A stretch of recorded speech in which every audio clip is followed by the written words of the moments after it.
Eu sou a Karina e trabalho no setor financeiro. Meu marido, Joélio, é mecânico de carros.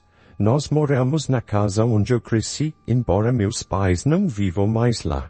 Essa casa é, na verdade, parte do negócio da nossa família, onde meu pai era o CEO. Meu irmão deveria assumir a empresa, então ele estudou economia na faculdade. Ele até foi para a Universidade de Oxford para aprender mais sobre administração de empresas. Depois que voltou, ele trabalhou com nosso pai por vários anos.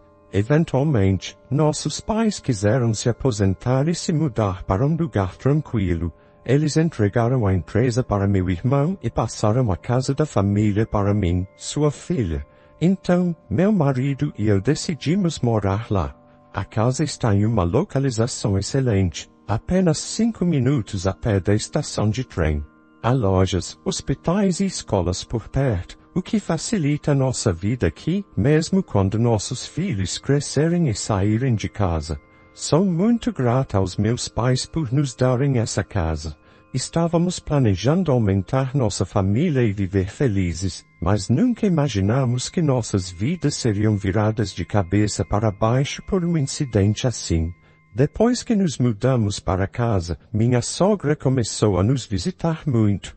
Sabendo que meus pais possuem um negócio, ela frequentemente pergunta sobre o dinheiro deles desde que nos casamos. Karina, quanto seus pais têm? Quanto você vai herdar quando eles morrerem? Ela sempre pergunta. Ela fala sobre essas coisas com tanta frequência que eu acho bem desagradável. Não querendo ser muito direta, eu geralmente digo, não tenho certeza, nunca realmente pensei nisso. Eu já fiquei com a casa, então pode ser que eu não receba nenhum dinheiro. Mesmo rindo e respondendo casualmente, ela insiste. Isso não pode ser verdade, pode? Seus pais têm mais de 60 anos. Qualquer coisa pode acontecer. Eles devem ter discutido seus bens com você.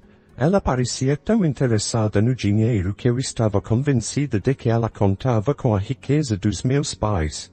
Eu já sei quanto vou herdar, mas decidi manter isso em segredo da minha sogra e do meu marido, que era próximo dela. Então, algo chocante aconteceu.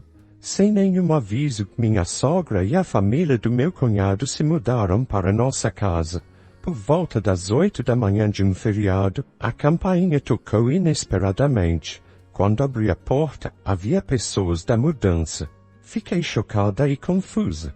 Minha sogra e a família do meu cunhado estavam lá dizendo, vamos morar aqui a partir de hoje, então, por favor, cuide de nós. Os rostos sorridentes deles me deram arrepios. Meu marido acordou e quando pedi para ele explicar, ele disse despreocupadamente, qual é o problema se minha mãe e os outros se mudarem? A casa é espaçosa, então você deve conseguir arrumar algum espaço. Ele agiu como se fosse perfeitamente normal deixá-los se mudar. Eu já estava chocada que todos iríamos morar juntos, mas então minha cunhada disse algo ainda mais absurdo.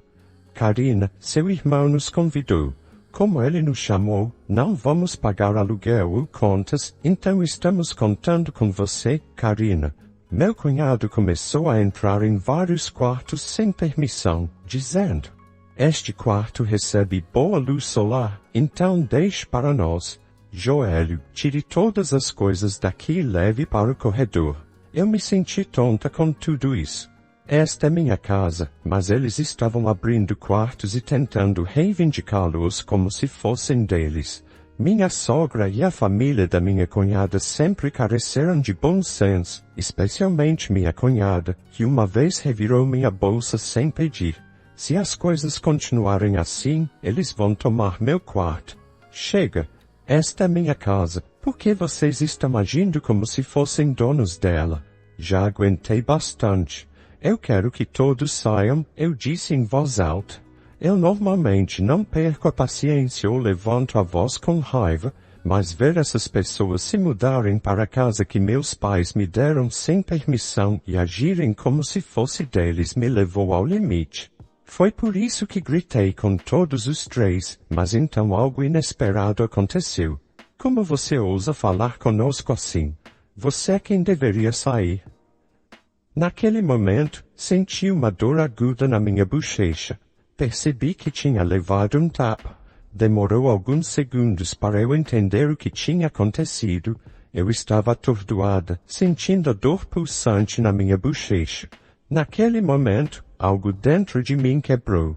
Eu não poderia viver com pessoas que fariam algo assim. Esta casa pertence a mim.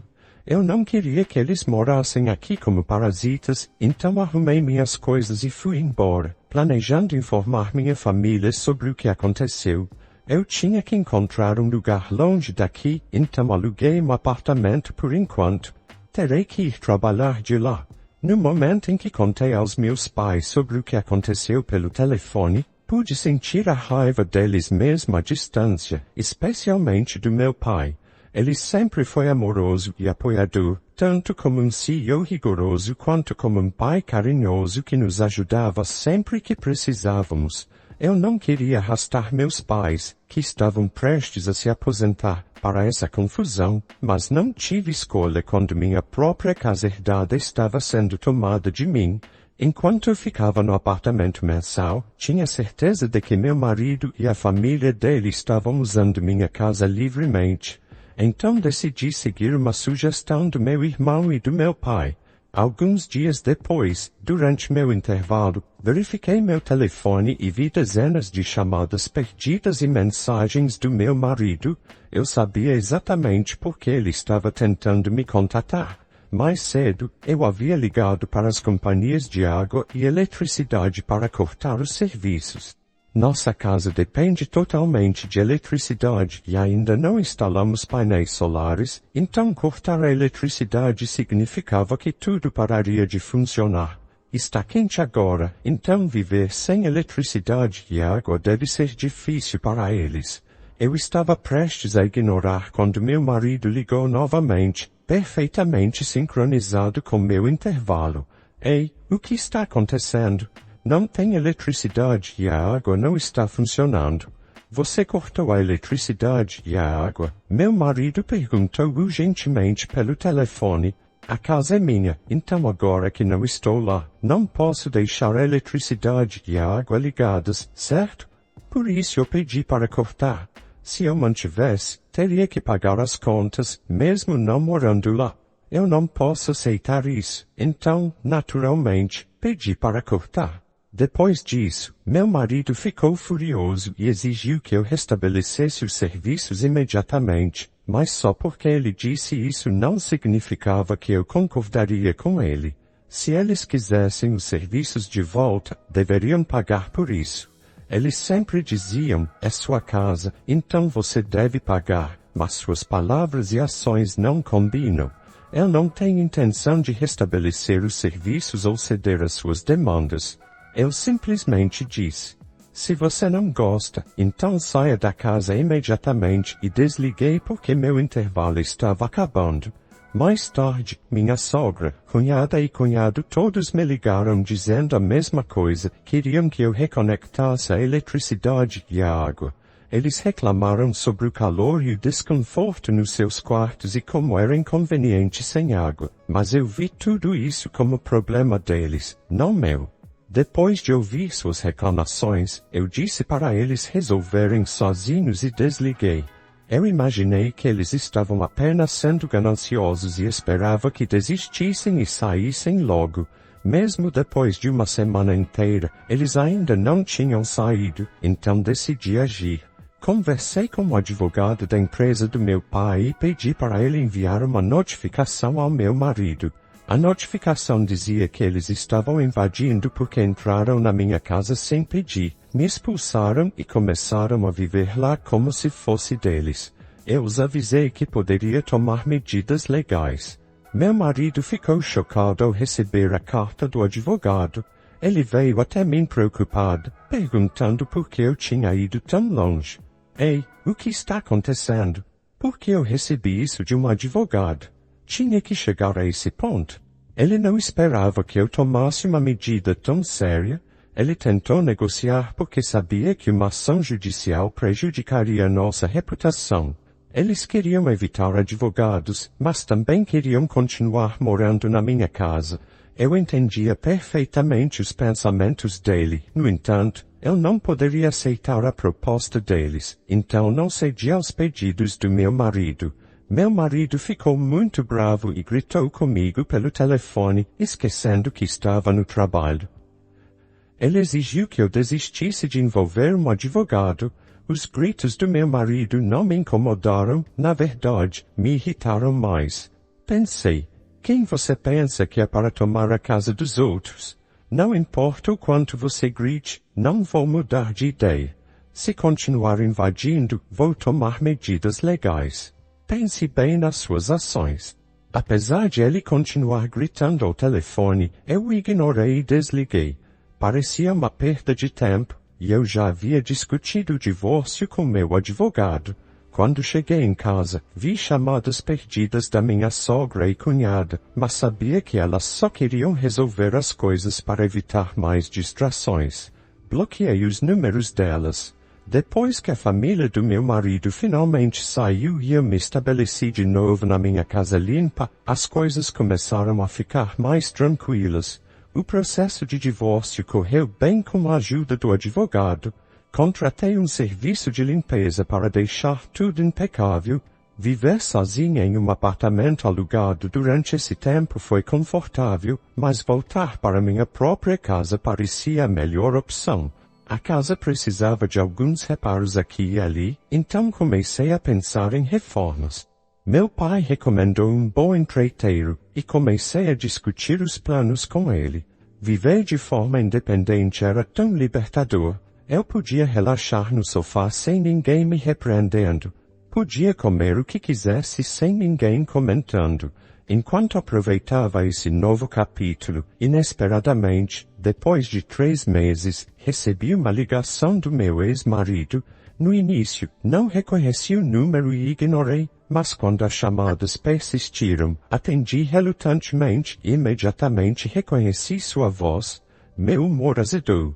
Havíamos concordado, por meio dos nossos advogados, em evitar contato após o divórcio. Por que ele estava ligando agora, mudando de número só para me alcançar? Parecia estranho e perturbador. Sinto muito, mas concordamos em não ter contato. Não há mais nada para discutirmos, afirmei firmemente, pronta para encerrar a chamada. Por favor, apenas me escute por um momento. Preciso da sua ajuda, ele implorou, ignorando minha tentativa de desligar. Ele começou a explicar sem esperar pelo meu consentimento. Acontece que a empresa dele estava passando por uma grave crise financeira, levando a um corte no salário dele. Enquanto isso, a saúde da minha sogra estava deteriorando, deixando-a incapaz de trabalhar. Minha cunhada e seu marido estavam com dificuldades. Ele não conseguia um trabalho estável e ela estava trabalhando em vários empregos de meio período para cobrir as dívidas contraídas pelo marido. A situação era desesperadora e meu ex-marido estava achando cada vez mais difícil pagar as contas. Ao ouvir tudo isso, só consegui responder friamente. Ok, entendi. Depois de tudo, eles invadiram minha casa sem permissão, tomaram conta e tentaram me expulsar. Era simplesmente inacreditável. Não senti nenhuma conexão com pessoas que poderiam fazer algo assim e não tive simpatia por sua situação. Mesmo você me contando tudo isso, não muda nada. É problema da sua família, e vocês precisam resolver sozinhos. Não há nada que eu possa fazer, afirmei firmemente. Meu ex-marido ficou ainda mais desesperado. Por favor, não diga isso. Estamos em sérios apuros. Em breve, não teremos dinheiro nem para o aluguel ou comida. Lembre-se de que já fomos uma família. Por favor, estou implorando para que nos ajude. Ele suplicou, com a voz trêmula de emoção. Eu não poderia ser convencida. Quando enfrentei dificuldades, meu ex-marido e a família dele não ofereceram apoio. Em vez disso, me menosprezaram. Minha sogra, minha cunhada e meu cunhado sempre me trataram com desdém. Eles zombavam da minha aparência simples e das minhas crenças tradicionais. dizendo para eu não visitá-los porque alegavam que meus modos antiquados estavam influenciando-os negativamente, desconsiderando quanto suas palavras eram ofensivas. Minha sogra piorava as coisas ao me pressionar para ter um bebê imediatamente, insistindo em remédios herbais estranhos, marcando consultas médicas desnecessárias e espalhando boatos entre os vizinhos de que eu era infértil. Olhando para trás, não houve um único aspecto positivo no meu casamento. Meu ex-marido, antes gentil, se transformou em um fantoche controlado pela minha sogra após o nosso casamento. No primeiro dia, minha sogra invadiu nossa casa. Eu estava fora em um compromisso, e ela chorou para meu marido. Queria ver a Karina, mas ela não estava aqui. Quero ser amiga da Karina, ela disse triste. Após ouvir sua mãe chorar, meu ex-marido imediatamente tomou partido dela, sem ouvir minha perspectiva. Ela afirmava querer que nos dessemos bem, mas sempre que nos encontrávamos, ela me criticava abertamente, seja em casa ou em público. Ela dizia em voz alta coisas como: meu filho parece ter emagrecido, sua comida é tão ruim que ele não consegue comer direito. Minha cunhada e cunhado se juntavam, rindo de mim também. Lidar com pessoas que se comportavam dessa maneira se tornou insuportável. Não importava o que dissessem agora, meus sentimentos em relação a eles não mudariam. Não posso ajudar vocês, declarei. Vou encerrar a ligação agora e, por favor, nunca mais entre em contato comigo. Com isso, desliguei e bloqueei o novo número deles. Conhecendo meu ex-marido, previ que ele poderia tentar entrar em contato novamente, então decidi mudar meu número de telefone naquele fim de semana.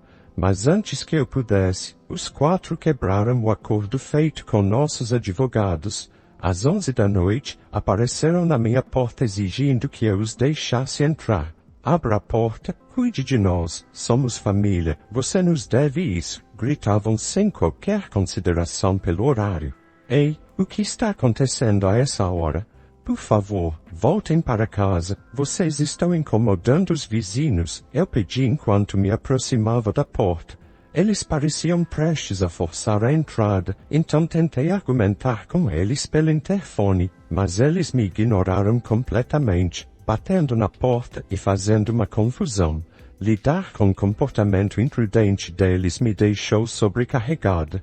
Considerei chamar a polícia quando ouvi sirenes se aproximando. Aparentemente, um vizinho havia tomado uma atitude. Ao ouvirem as sirenes da polícia, o grupo presumiu que eu havia chamado as autoridades e tentou fugir, mas estavam cercados por curiosos, tornando a fuga impossível. Os policiais que responderam à ocorrência os levaram para a delegacia. Fui questionada sobre o incidente e dei um relato completo do que havia acontecido. A notícia do incidente rapidamente se espalhou pelo bairro e chegou a um colega de trabalho do meu ex-marido, que estava entre os espectadores. No dia seguinte, todo o escritório estava ciente da situação. Já lutando devido ao corte salarial, meu ex-marido enfrentou consequências adicionais, pois a empresa tomou uma atitude e ele perdeu o emprego. Não podia mais pagar o aluguel do apartamento. A pressão financeira causou rupturas nos relacionamentos dele, levando até a família de sua irmã a se separar dele. Agora, Joelle mora em uma habitação pública com a mãe, conciliando vários empregos de meio período para sobreviver, e até a mãe dele assumiu um trabalho de meio período na tentativa desesperada de ganhar dinheiro. A história de hoje chegou ao fim. Não se esqueça de comentar qual lição você tirou dela. Também deixe um like no vídeo e se inscreva para não perder os próximos vídeos. E se você quer conhecer o final da história da mulher que foi expulsa pela sua sogra, que além de expulsá-la também pediu dinheiro, clica no vídeo que está aparecendo aí na tela. Te vejo nessa história. Grande abraço.